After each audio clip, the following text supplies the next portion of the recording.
خوشخبری لے کر کے جاؤ. اے خوشخبری دی جا رہی ہے کہ میری امت کے لوگوں کی 3 قسمیں ہیں. میری امت کے لوگوں کی، انسانوں کی 3 قسمیں ہیں. ایک ظالم لنفسہ، ایک مقتصد اور ایک سابق بالخیرات. تینوں کی تینوں جنتی ہیں. جی ظالم لنفسی کسے کہتے ہیں؟ سن لیجئے. ظالم لنفسی کہتے ہیں کہ واجبات میں کوتاہی کرے. جیسے نماز کبھی پڑھ لیا، کبھی نہیں پڑھا، چھوڑ دیتا ہے.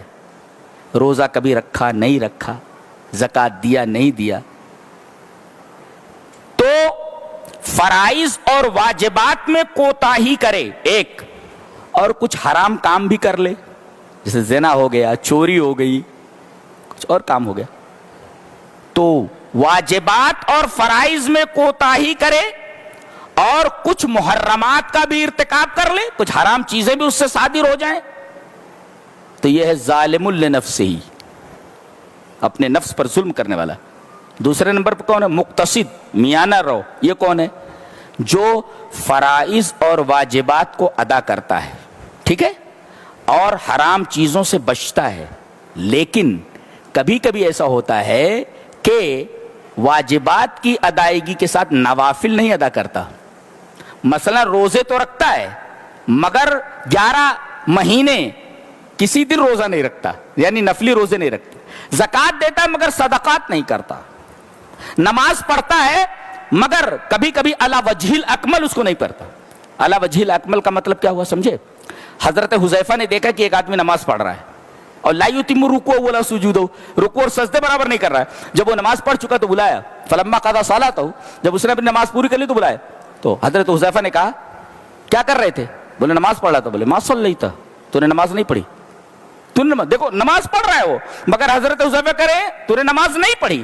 اس کا مطلب ہے کہ نماز تو پڑھ رہا ہے مگر علی الوجہ الاکمل نہیں پڑھ رہا ہے. تو ظالم لنفسی کا مطلب کیا ہوا؟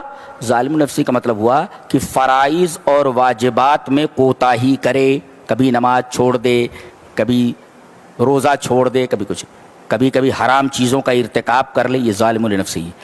اور دوسرے نمبر پہ مقتصد، میانہ رو، واجبات اور فرائض کی ادائیگی کرتا ہے مگر کبھی کبھی علی وجہ الاکمل نہیں کرتا، حرام چیزوں سے بچتا ہے. ہاں نوافل وغیرہ نہیں کر پاتا. یہ مقتصد ہے. اور تیسرے نمبر پہ سابق بالخیرات، بھلائیوں میں سبقت کرنے والا. فرائض اور واجبات کو علی وجہ الاکمل کرتا ہے، نماز بھی اچھی طریقے سے ادا کرتا ہے اور نفلی نمازیں بھی پڑھتا ہے، نوافل بھی پڑھتا ہے. روزے رکھتا ہے، نفلی روزے بھی رکھتا ہے. زکوٰۃ دیتا ہے، نفلی صدقات بھی کرتا ہے. تو یہ سابق بالخیرات. اللہ فرما رہا ہے جنات عدن یدخلونہا، ان تینوں کو جنت میں ڈالا جائے گا. لیکن کیسے؟ ظالم لنفسہ یغفر لہ، اسے معاف کر دیا جائے گا، یا سزا دے کر اسے جنت میں ڈالا جائے گا.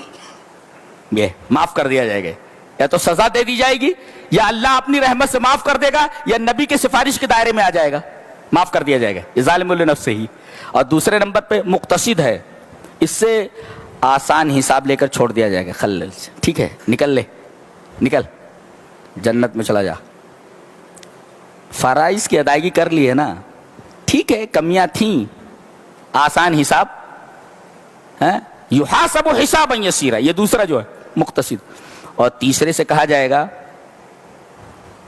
کون؟ سابق بالخیرات، یدخلون بغیر حساب، جنت میں بلا حساب داخلہ. یہ 3 قسمیں ہیں، تینوں جنت میں جانے والے ہیں. لہذا یہ آخری قسم اگر نہ بن سکے تو کم سے کم بیچ والے تو بنے مقتصد، کہ ہلکا سا سوال کیا جائے، حساب لیا جائے اور آپ کو چھوڑ دیا جائے. وہ پہلے والے ذرا خطرے میں ہیں، کبھی کٹائی ہونے کے بعد اندر جاؤ، کوٹے کتنے جائیں گے یہ پتہ نہیں نا. یہ تو مسئلہ ہے. جنت میں جانا مگر کٹائی کے بعد جانا ہے.